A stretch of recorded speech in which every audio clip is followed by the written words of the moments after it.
पहले मैंने बहुत चीजें बताई कि ये जगह है, यहाँ पे बहुत लोग ये बने हुए हैं ना, ये सब हम जैसे लोगों के द्वारा नहीं बने हैं। हम तो कुछ नहीं, हम तो बस आए छपावी मार्गदर्शक बनते हैं। मैंने बहुत पहले भी सर आपको रिक्वेस्ट के लिए कहते थे, जब भी मैं 10 मार्च में खपाया था, मैंने एक बात कहा था कि अगर आप है, जब तक आप है अपना हक अदा नहीं करोगे संस्थाओं के अंदर, जब तक आपसे कितनी ही मंजिल को प्राप्त कर लेना, आपके सब कुछ रक्त में रहेगा, गड्ढे में रहेगा। चाहे आप 1 रुपए के अंदर खड़ो, चाहे आप 100 रुपए के अंदर खड़ो, जो डर जिस मकसद से हो गया है ना, उसका हक आपको देना पड़ेगा। और जब तक हक नहीं दिया जाएगा ना, किसका हक मारा गया है ना, तो अगर किसी मजदूर की मजदूरी मारी गई ना, तो दुनिया की सबसे बड़ी चीज इमारत क्यों ना हो, एक दिन वो धराशायी हो जाए। इस बात को ध्यान रखना। मैंने एक बताने गया था, एक बड़ा पौधा होता है, छोटा पौधा होता है, इसकी कहानी बताई थी मैंने।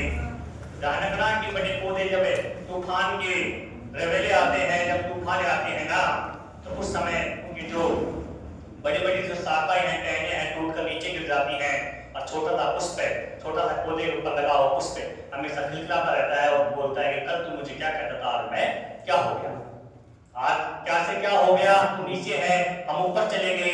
तो ये तो देखो ऋतुएं बदलती रहती है, आप जानते हो, सर्दी गर्मी बरसात सब चेंज होते रहते हैं। और अगर ये चेंज नहीं होंगे तो इंसान की फितरत कभी नहीं बदलेगी। स्टूडेंट कभी अपने आप में बदलाव नहीं ले सकता है।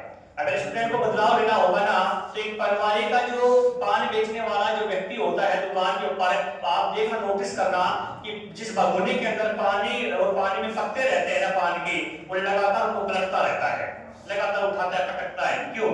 इसका रीजन यही है कि कहीं नीचे की परत गीली रह जाए और ऊपर की परत कहीं सूखी रह जाए। इसलिए तमाम प्रकार के आप रजिस्टर रखे हो, भरिए, कोई दिक्कत नहीं है, लेकिन उन रजिस्टरों को लगातार आप पलटते रहोगे ना, तभी आपको कामयाबी मिलेगी। क्योंकि जब वो भी ऐसे पलटता है ताकि ऊपर का पत्ता सूखा रह जाएगा, तो फिर वो फोल्ड करेगा तो टूट जाएगा, उसका जो भी अंदर का जो खाद्य पदार्थ है वो नीचे गिर जाएगा। तो मतलब 10 रुपए 5 रुपए जो भी उसकी लागत से बेचता है वो नहीं कमा पाएगा। तो आपको भी जितने भी रद्दी रजिस्टर हो गए हैं उनको रद्दी न समझे, और आप जाओगे वो बेचकर हम इनसे 10-5 रुपए कमा लेंगे, इससे कोई फायदा नहीं है।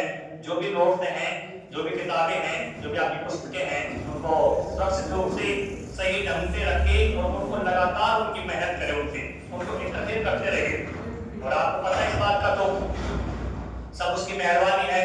जो माता पिता की इज्जत करेगा और गुरुजनों की इज्जत करेगा, उसको कभी किसी ने रोका है। इस बात का आप विशेष ध्यान रखना कि दुनिया के अंदर सबसे बड़ा दर्जा दिया गया है गुरु जी को दिया गया है, और जन्म देने वाले दाता आप जानते हो अपने माता पिता हैं।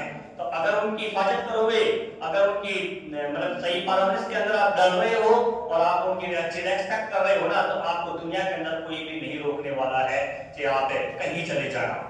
अगर वो कहते हैं ना कि अगर बाहर से सच्चा है अंदर से मतलब काला कहा जाता है, तो फिर वो दुनिया के अंदर हमेशा दर्द की ठोकर खाएगा। और अगर बाहर से सही है और अंदर से वो सही है ना, दिल का भी साफ होना चाहिए इंसान को, वो दुनिया के अंदर सारे कायनात अपने कदमों में रखेगा। वो उन बुलंदियों को छुएगा जिन बुलंदियों की कभी आशा भी नहीं की उन्होंने।